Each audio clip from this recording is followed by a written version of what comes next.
He was a very gregarious person.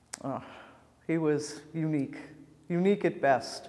It's a story of an artist who loved labor. Some people sing, some people dance. He had to paint. Before his death, Ralph Fasanella captured the way of the worker. He had a lot to say about American society and the role of the working class and organized labor in bettering that society than almost any other artist of his era. The motivation behind his visual voice starts in New York in the early 1900s. He grew up at a time in the city in Little Italy when it was mostly Italian immigrants, and the people worked very hard. Self-taught, he dropped out of school in the 6th grade. He was raised by a very, I think, progressive-minded woman, his mother, who was a labor activist.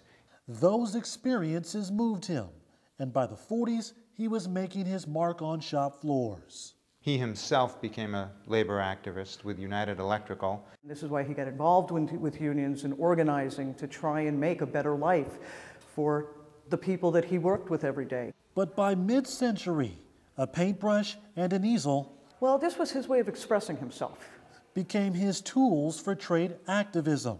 He realized that he could do it better visually than he could verbally. He would come home from work in the evening and go down to his studio, paint straight through the night, 72 cups of coffee. And over the course of about 52 years, produced hundreds of paintings that reflected his experience as well as his vision of society. Fasanella made it his mission to tell stories of solidarity. My father lived labor.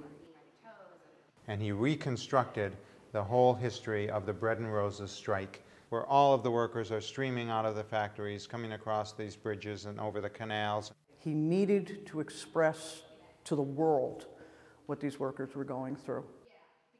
The darker days of labor are also chronicled by Fasanella, like the assassinations of President Kennedy and Dr. King.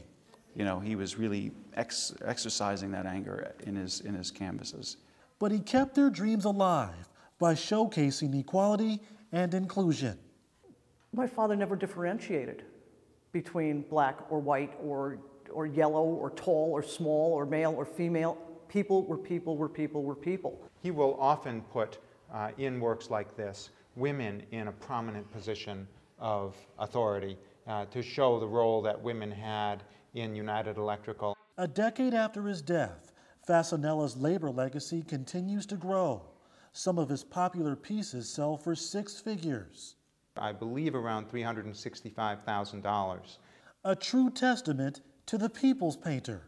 I think some of those paintings, 200 years from now, 300 years from now, people will be able to look at them and understand the 20th century better. At ACA Galleries in New York, John Lett, Machinist News Network.